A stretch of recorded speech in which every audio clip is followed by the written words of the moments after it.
What's up in War Eagle War Report family? It's your guy Ike Jones, and we're back with another morning drop. And today we are talking about the commitment from the transfer defensive lineman Philip Blidi. We got to get in here and talk about it. Y'all know how we do right here, War Report style. Let's drop it on them.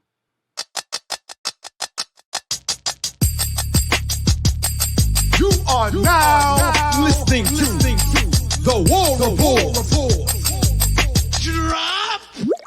Morning drop. It is Monday, April the 22nd. Hopefully everyone's day and week is off to a good start. Ike Jones in here with your Auburn Express morning drop, talking a little bit about Auburn football and new defensive lineman Philip Blidi. Let's get in here and have the conversation. Make sure you're sharing the content with someone out there, whether you are listening on podcast or you're watching right here on YouTube. We definitely appreciate those shares. Blidi comes over to Auburn from Indiana, transfer defensive lineman, and it's one of those, it was kind of a long process for getting him on board. Last time I talked about defensive line, I was talking about, like, I didn't know where that stood, and then, he had a visit scheduled like 2 days later or something like that. But still, the visit went well. He had other visits that were planned after his Auburn visit that he ended up canceling, and he ended up going ahead and committing to Auburn. There were people who were concerned about the fact that Auburn did not get a commitment from him while he was on campus, but seemed like maybe it was a silent commit because just a few days later, really like a day later, he makes the commitment final with Auburn, comes on board with the Tigers to be the newest member of the Auburn defensive line unit. Blidi, again, is a transfer lineman from Indiana, 6'3", 295 pounds, and a former three-star out of high school from New Mexico. And he's a young man that has, this will be his third collegiate stop. He was originally starting his collegiate career with Texas Tech, then went over to Indiana last season. Now, Indiana defensively was pretty good last season, but he noted in his visit, and I'm quoting some things here from an article from our guy Caleb Jones over at the Auburn Rivals site, auburnsports.com, so you can read the full article there. But quoting from what he has here in this article is one of his reasons for wanting to come to Auburn was about development and the relationship, or what he perceived to be an ability for the new defensive line coach, Vontrell King Williams, to be able to get him to the next level as a defensive player. So kudos to Coach V.K. Dubs for going out there and solidifying another defensive lineman. This is a spot that I've talked about a couple of times for Auburn that I felt like needed some more depth. I still think that Auburn's going to try to go after another guy along that defensive line, but the defensive line unit is a place where Auburn needed some more rotational guys, particularly guys that could play down. And I mean, he's not going to be a true nose tackle, but he can get in there and play the D tackle position. But I still think Auburn needs another nose tackle to be able to come out there to give Jason Jones, Trill Carter, Quintrell, Bobby Jamison, Travis some breathing room to move out to defensive tackle, and they could be more multiple along the defensive front. So someone who's more of a zero tech would still be needed, particularly in the way that the defense is going to have a primary three-down presentation out there. You want a person who can be able to control the blocks. We talked about that a little bit when we were looking at the A-Day film. If you're part of Green Name Gang, then you know exactly what I'm talking about. When we're looking at A-Day film about how, the alignment of how the defense is set, it's going to be imperative upon whoever is there in the interior of that defense, particularly against teams that want to spread it out and be able to run out of a spread formation, to have someone who can either defeat blocks consistently in the middle and be able to cause havoc in the interior of a defensive line, or someone who can be able to occupy multiple blockers so that they don't have an opportunity to climb up to that second level and you have free rush lanes or free downhill passes for your linebackers. I think that's still going to be a need for this team to find someone there along the defensive front. But Philip Blidi is a guy who can come in and be able to be a solid performer along that defensive front. When we look at what Blidi has done so far in his career, it's not eye-popping numbers, but it's definitely solid to be able to look at. He's a guy who last season had 30 total tackles and 10 solo tackles with, of course, 20 assisted tackles, one pass deflection. Now, in his career, he's only had 2.5 sacks, none of those occurring last season. So he's not really like an interior pass rush guy, but he is a guy who seems to be able to be a stalwart in the middle and be able to, fairly well be able to play against the run, particularly. Again, I don't think that he's going to be a guy who you expect to get interior pressure on passing downs. But you need a run stuffer in the middle, and Blidi fits the mold. He was a guy who, when you look at availability for defensive linemen, particularly in that second portal window, if you're someone who has listened to me talk about things like this, you don't really find a lot of dominant players in the second portal window. You typically find solid rotational players.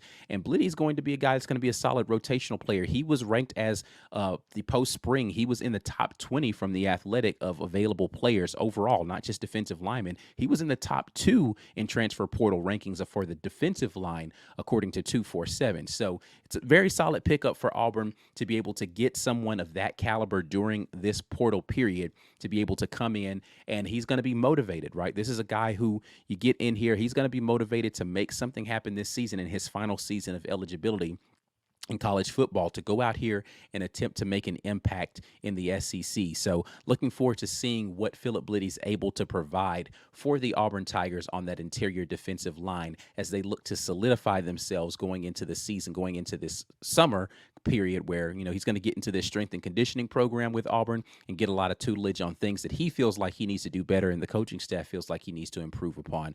We will definitely have some film on this young man. So be on the lookout, Green Name Gang. We got some Philip Blidi film coming for you all coming in maybe a couple of weeks. Like, I'm still going to need to get through the A-Day film and all that, but we will definitely look at Philip Blidi's film.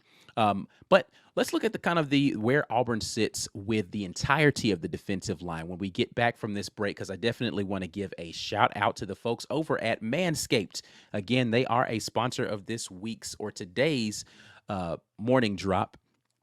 And call them what you want, knee knockers, golden nuggets, thigh slappers, etc. But our friends at Manscaped refer to them as the boys. And not every man has children, but every man is responsible for their 2 boys below the waist. When your little guys have more hair than they need, trust Manscaped for all of your grooming dreams. Boys need love too, so join the 10 million men worldwide who trust Manscaped by going to manscaped.com and using code RAPPORT for 20% off plus free shipping. You heard it here first. The boys are back in town. Listen, we've already given away one of these trimmers to somebody here in the War Report audience. We may do another one of these, but the Manscaped has been very generous with giving us some product to be able to get out here to you all, and we're going to continue to do that. But in case you don't win your own, you can go to manscaped.com, use code RAPPORT, get 20% off plus free shipping, and I am sure your balls will thank you. All right. Let's get back over into the conversation and talk about how Auburn is going to be able to deal with the offensive lines that are out here that they're going to have to face this season. And let's just take a look at what Auburn has currently. We've looked at this defensive line unit before, but as we continue to have changes, we'll continue to update you with what's going on. So you see here the freshman TJ Lindsey starts it off right there. And, of course, he doesn't have any snaps so far. But what we're looking at here are what year they are in school, number of snaps they have, their defensive grade according to PFF, their run defense grade, their tackling grade. These are all grades, not statistics. And then pass rush grade, all according to Pro Football Focus. Keldrick Falk last season, in his second season coming up, but last season, 441 snaps. He actually had the second most number of snaps for anybody along the defensive line unit last season. So he was a guy who went out there and played a lot, and he will be the highest snap guy returning on the interior defensive line for Auburn this season as a sophomore, which is crazy. But his defensive grade was 67.5, 71.4 against the rush. He was an absolute beast to have to deal with down there along that defensive end, and he's going to play some defensive end, some defensive tackle for Auburn. He's going to be able to rotate inside a little bit more, so look for him to have a different kind of impact, particularly against the run this season. But we'll be playing a heavy amount of defensive end opposite of, that outside linebacker position that's going to be there for Auburn. Then you have him in his pass rush grade, which is the place I think he needs to do the most improvement, and he's admitted this himself. He needs to do a little bit more to be a solidified pass rusher. That pass rush grade needs to come up, but he's at 60.8 overall in his pass rush grade. But a solid performance there for him in his first season, just kind of against the numbers or as far as ratings are concerned. Next up on the list, you've got Darren Reed. Didn't play a lot of snaps with Darren Reed, only 5, and those were in the bowl game. 68.3 is his overall defensive grade, 60.8 for his rush defense, and 66.4 as a pass rush grade. The true freshman Malik Blockton, someone who I've noted that I'm excited to see this season coming in. He's going to have his opportunities to go out there. The addition of Blidi allows you to have some of these guys, TJ Lindsey's, the Malik Blocksons, to come along a little bit more slowly. You don't have to rush them out there, but I do expect both TJ Lindsey and Blockton to have their opportunities. Zacchaeus Walker is an interesting one. The junior, 237 snaps, 61.3 overall defensive grade, 62.0 as a rush defensive grade, and 63.4 as a tackling grade. He has the lowest pass rush grade of any returning player with 54.3. We've talked about this guy a few times in Trill Carter, the transfer over from Texas, 246 snaps last season with 67.2 as his defensive grade, 65.8 rush defense, 57.5 tackling, and 63.1 as a pass rush grade. What you'll start to see as a theme here is really there's only one guy who's done well, even though it's in limited snaps, as a pass rusher. And I said Philip Blidi's not a great pass rusher, but he would be, according to PFF, the second best pass rusher as far as grade is concerned on the Auburn defensive line coming in day one. But a lot of these guys in the mid-60s, but Zacchaeus Walker down at 54.3 being the lowest again. Gage Keys, the senior transfer from Kansas, 301 snaps last season, 62.9 on the defensive grade, 61.4 for rush defense, 44.3 in tackling. That's the big thing that he's got to get better at, is when he's getting to the point of attack, making sure he's getting the tackle, because that's going to be crucial for the way that this defense needs to be able to flow and go, particularly as a guy who's not going to be he's going to be expected to stack and shed, not go in there and occupy blocks. 62.3 as a pass rush grade. Jamison Travis, aforementioned, the junior there, who transferred over from JUCO, 36 snaps last season, but 72.5 was his overall grade. That puts him at the highest returner as far as defensive line grades, again in limited duty, but the returning grade, he has the highest. 62.8 is his rush defense grade, 75.5 on tackling, and that's the place that he shined the most. When he got there, he got the tackle, and then 79.2 as a pass rush grade. He is the highest pass rush graded. So overall, Jamison Travis, according to PFF, is, from a statistical standpoint, it's not going to be close, but according to PFF grades, is the highest graded defensive lineman for Auburn coming back.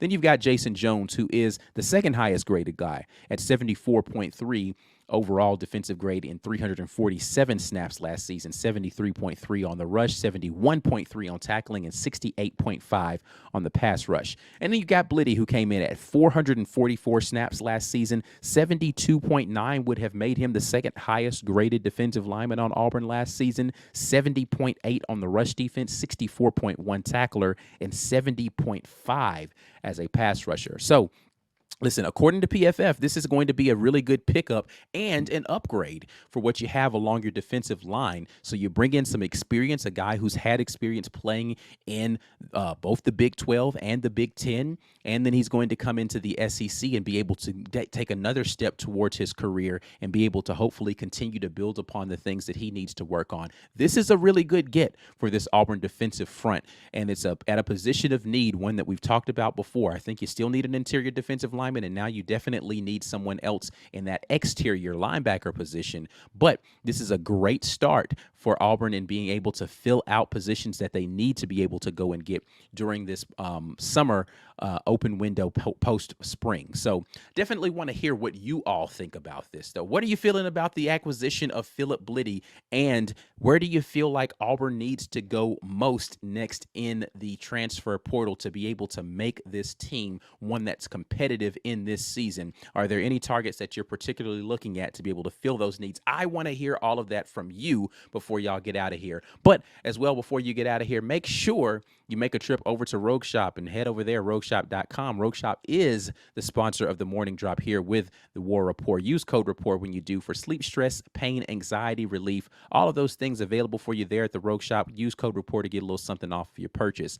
Also, I need you all to do me a favor and share this video. Hit the thumbs up and like the video. Subscribe to the channel if you haven't already. Share the content with somebody out there in the land of social media, email, word of mouth. Doesn't matter to me. Tell somebody, tell a friend to tell a friend about the War Report. And we'll be back at you with more great Auburn content next time. But until then, and as always, War Eagle.